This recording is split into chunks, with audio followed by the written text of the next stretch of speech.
It is the eve of the final major championship this year in men's golf. The Open Championship for the 152nd time starts tomorrow for us here stateside. Early in the overnight hours, we got tee times at 1:30 a.m.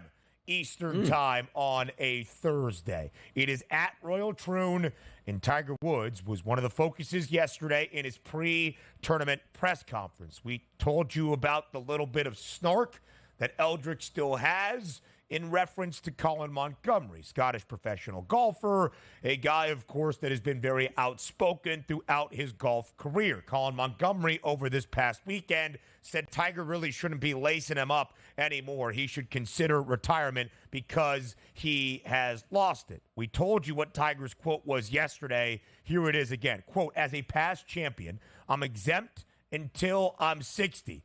Colin's not. He's not a past champion, so he's not exempt. So he doesn't get the opportunity to make that decision. I do. Maybe he's not the draw that he once was on the golf course. Maybe his putter is not as sharp as it once was. But the sound bites and the snark from Eldrick, still very, very good." Well, yeah, they are. The decision was very difficult for me to make. My time has been so loaded with the tour and everything we're trying to accomplish. I'm on so many different subcommittees that it just takes. All right. All right.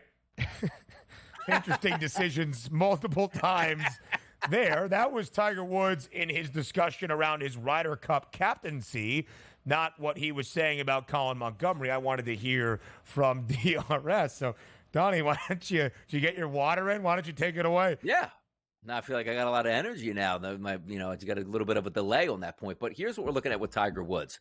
Like, there's no harm in what Tiger Woods is actually doing because, quite frankly, the fans around the world in golf always like to see Tiger Woods, whether or not he makes it through one round, two rounds, or even to the weekend. That's why they have those exemptions until you're 60 in the major tournament, because they want the superstars still to be playing golf because it's great for business at this point here. Same thing in the United States. We say, hey, Tiger, we're going to put you on the exempt list and you can play for X amount of years. It used to be at Augusta, I believe, Ben, where if you wanted, you could come back and play whenever you wanted until you're 95 years old. Now, they sort of put the kibosh because the old timers were coming back, teeing off and playing one hole and walking off the golf course. They said, look, you got to be able to at least compete here legitimately for a round or two to be able to come back. But I do understand from a business standpoint, it makes sense. Now, however, the legacy for Tiger Woods is actually secure at this point. Nobody's going to argue that. But here's what sometimes you can argue against. Like Michael Jordan at the end of his career, points per game average, record, shot attempts here. They all get skewed at the end of his career and sort of can knock that down. So when you take a look and say, who's the best golfer of all time? They go, well, what was his average round in major tournaments? Tiger Woods still playing in these tournaments, not doing all that well, and sort of lowering the bar that he had set so high at this point. But that's his decision to make. That's not our decisions. If you're eligible to play and you want to play, those are the rules. You're able to play.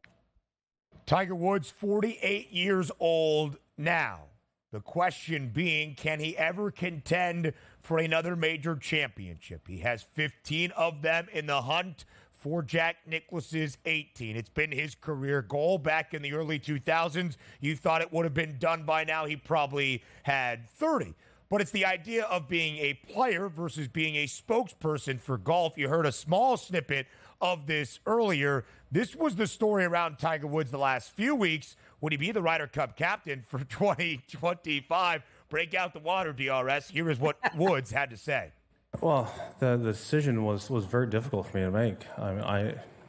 My time has been so loaded with the tour and everything we're trying to accomplish. I'm on so many different subcommittees that it just takes so much time in the day, and I'm always on calls. And I told Seth that I just didn't feel like I could do the job properly. I couldn't devote the time. I barely had enough time to do what I'm doing right now, and add in the TGL starts next year as well as the Ryder Cup, and you add all that together. And then with our negotiations with the PIF, all that concurrently going on at exactly the same time, there's only so many hours in a day. And I just didn't feel like I would be doing the captaincy or the players and Team USA justice is if I was the captain with everything that I have to do.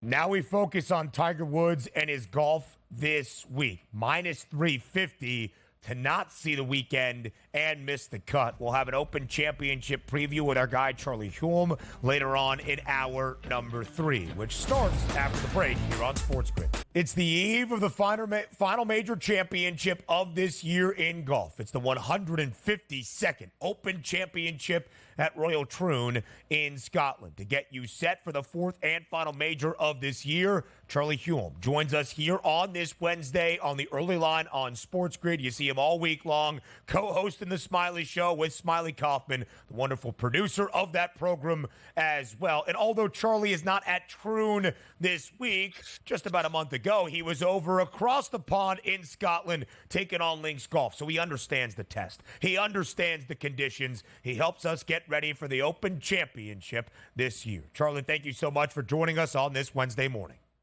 I was so glad to be here, Ben and Donnie, back with you all previewing another major championship. And yes, I still wake up with cold sweats thinking of a 30-mile-per-hour left-to-right crosswind that I cannot control my golf ball in. So it gave me a lot of appreciation of what these guys are going to have to go up against this week at Royal Troon in order to shoot a good score and win this tournament.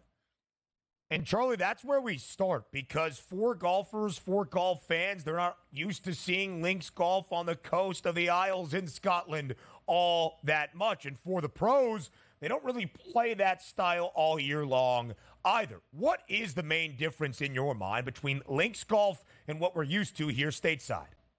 I think there are two main differences. It's what happens when the ball is in the air and what happens when the ball is on the ground.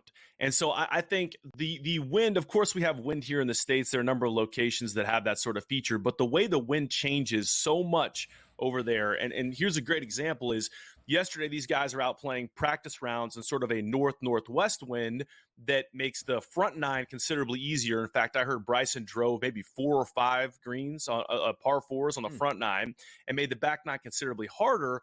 We're going to get to the tournament, and that wind is going to flip, and it's going to turn to a south-southwest sort of wind. So you really can't have some sort of a set game plan here without knowing what the conditions are going to be, and they're going to change so much that you have to have that sort of flexibility and ability to kind of say, well, I like to hit this type of shot in this one, that maybe I got to do something different. So that's one. Two is you got to understand what's going to happen when the ball gets on the ground. I mean, there are times where guys are going to hit shots that are going to land 30, 40, 50 yards short of these greens, and because the ground is so firm over there, they can kind of run it in, use the contours, use the slopes to kind of chase a ball up to where they want to get it to go, which is very different from what you see on most tour tracks here in the States, where guys are hitting the ball high with a ton of spin. They're stopping it close to the pin, and that's how you're going to score on an American track. So it's delightful golf. It's pretty much my favorite major of the year for that reason, the creativity that comes out, and I can't wait to see what sort of test Royal Troon poses this week. You're so right on that, Charlie, because when you take a look at the Open Championship, it's such a contrast to like American-style golf that you really like to see, and some of these guys can really adapt. If we look at the odds market at the FanDuel Sportsbook, top fives in the odds, Scheffler, McIlroy, Scheffler, Morikawa, and 2 people tied at 18-1. That's Oberg, and that's also DeChambeau. When we look at the stars at the top of that leaderboard, it's no surprise that Scottie is always leading the way, but does Scottie have a disadvantage as opposed to playing in U.S.-type conditions and going over to Scotland? What's that difference going to be for him? You know, it's a great question. It's one that Smiley and I unpacked a little bit this week in the lead up to this tournament. And I think that there's something that plays to his advantage, and there's something that could be a disadvantage, right? And so Scottie is the best ball striker on the planet right now. And he has the unique ability to both draw the ball and sort of cut or fade the ball, depending on the shot that's called for. I mean, all tour pros can do it, but he can do it on command in high leverage situations. That is a huge, huge skill in a course where you're going to have a strong wind going one way on the front and a strong wind going the other on the back. So he can shape the ball either way into the wind and hold it where it needs to be.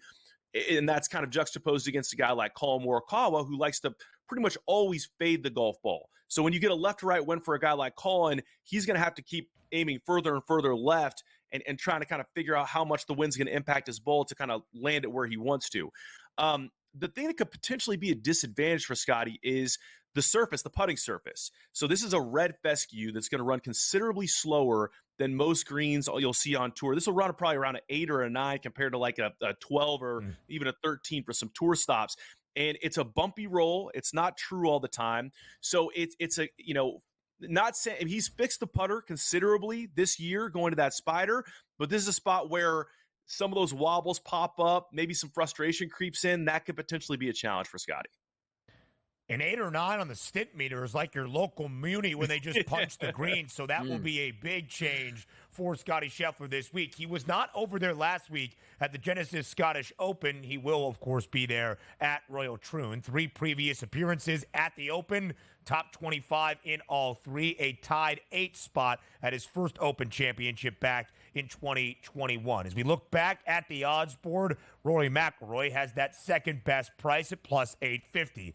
And Charlie, of course, the last time we saw Rory at a major championship, it was the U.S. Open, the disaster down the stretch that allowed Bryson DeChambeau to make that wonderful sand save on 18 to claim the U.S. Open. And the story that follows Rory each and every time he tees it up at a major is the decade-long drought, the 2014 champion golfer of the year, but that was the last time he won a major title. Does Rory have what it takes to snap the decade-long drought this week at Troon?